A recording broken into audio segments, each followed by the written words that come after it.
नमस्कार दोस्तों जब भी हम इतिहास का कुछ अध्ययन करते हैं, कुछ पुराने पन्नों को, पृष्ठों को उलटते हैं, पलटते हैं, तो एक बात बड़ी स्पष्ट रूप में उभर कर आती है कि कई बार बड़ी सशक्त शख्सियतें सिर्फ इसलिए उभर नहीं पाती और वो इतिहास के आकाश पर आच्छादित नहीं हो पाती, चर्चित नहीं हो पाती, क्योंकि उनके ऊपर एक जो साया है किसी व्यक्ति का जो उनसे जुड़ा हुआ है, वह व्यक्ति इतना कद्दावर हो जाता है कि नीचे वाला जो है वो बिल्कुल पनप ही नहीं पाता। आज ऐसी एक शख्सियत के बारे में आपसे थोड़ी सी जानकारी बांटता हूँ और ये शख्सियत है कमला नेहरू की।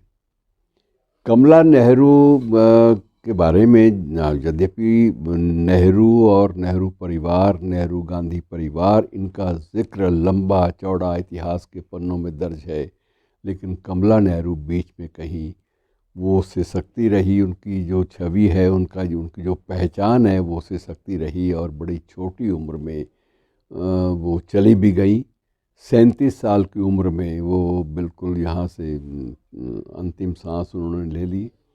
और अंतिम सांस भी बाकायदा ये भी कहना चाहिए कि अंतिम सांस का भी जो वक्त था वो विदेश में ही था।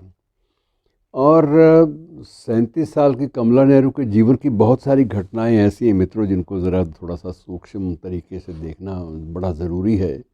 मूल रूप से ये काश्मीरी ब्राह्मण परिवार से इनका संबंध था और एक दिल्ली के एक व्यापारी थे, बड़े प्रतिष्ठित पंडित जवाहरलाल, और राजपति कौल परिवार था। राजपति इनकी माँ का नाम था जवाहरलाल मल। जवाहरलाल मल, यद्यपि ये अलग बात है कि पति का नाम भी जवाहरलाल था, लेकिन पिता का नाम भी जवाहरलाल मल था।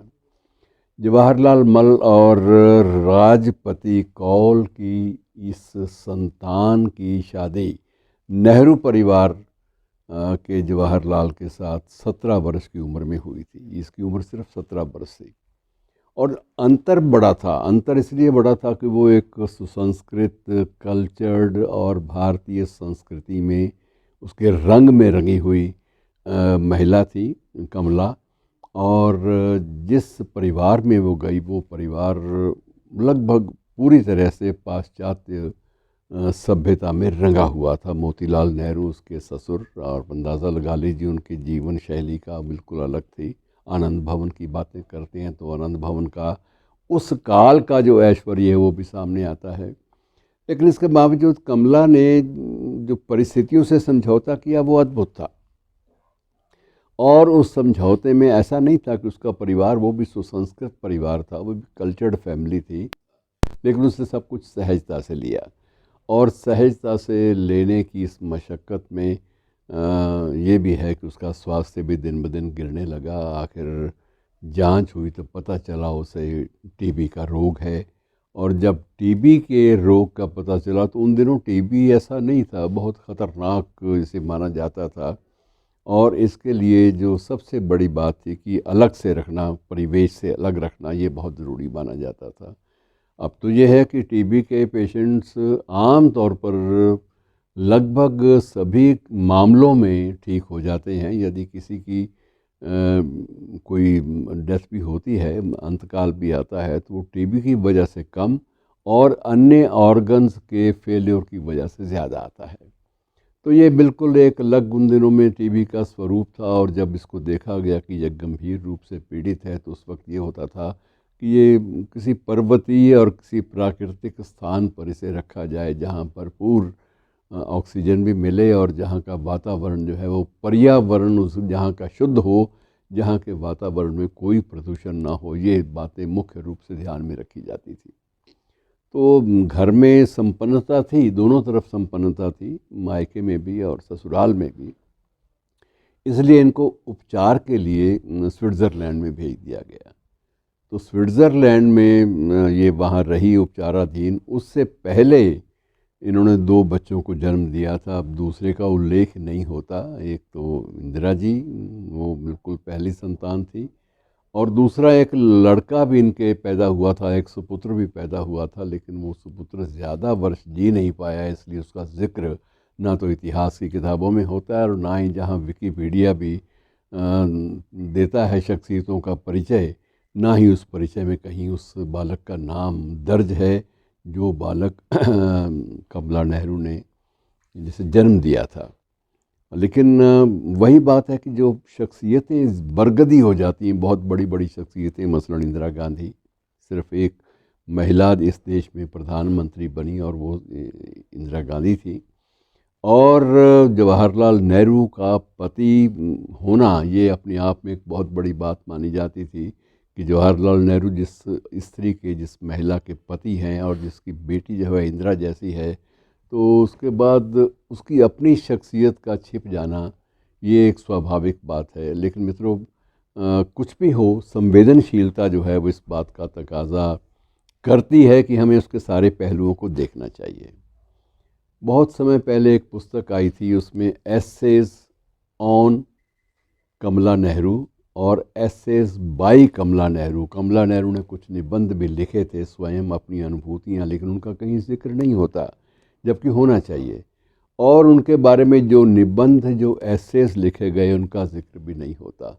तो ये फ़र्क पड़ता है। इतिहास बोध इसी को बोलते हैं कि इतिहास बोध के साए में कई बार बहुत सारी चीज़ें, बहुत सी ज्ञानवर्धक चीज़ें और बहुत से नए पहलू जो हैं वो अछूते रह जाते हैं, वो हाशिए पर सिसकते रह जाते हैं, पर कोई उनका नोटिस नहीं लेता, क्योंकि बड़ी शख्सियतों का जो कद है, जो छाया है, वो नीचे किसी को भी पनपने नहीं देती।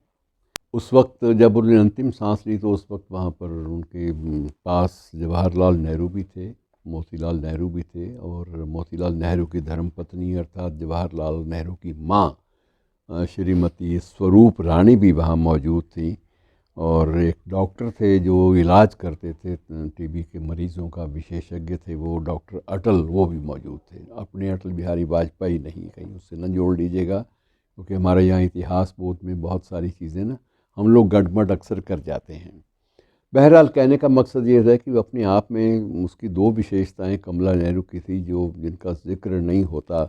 एक विशेषता ये थी कि जब विवाह हुआ तब उनके परिवार में अंग्रेज़ी का ज्ञान लगभग शून्य था, अंग्रेज़ी को ही नहीं जानता था, ज़रूरत भी नहीं पड़ती थी। वो एक ऐसा सुसंस्कृत और संपन्न परिवार था कि वहाँ दूसरी भाषा सीखने की 17 वर्ष की उम्र तक कोई भी ज़रूरत नहीं पड़ी। हाँ, उसमें ये ज़रूर था कि संस्कृत की शिक्षा और जो काश्मीरी संतों की जो वाणियाँ थी उनकी शिक्षा, ये चीज़ें कमला नेहरू के जीवन का भी हिस्सा थी बाकायदा, लेकिन जिक्र ना होने की वजह से ऐसे सारे गुण कहीं छिप जाते हैं। लेकिन जब शादी हुई, आनंद भवन आई, तो आनंद भवन की जो पुत्रवधू है या आनंद भवन की जो एक प्रकार से उस भवन की भावी जो मालकिन है, वो उसके लिए ये भी ज़रूरी था कि वो अंग्रेज़ी का भी ज्ञान प्राप्त करे, और उसके लिए विशेष रूप से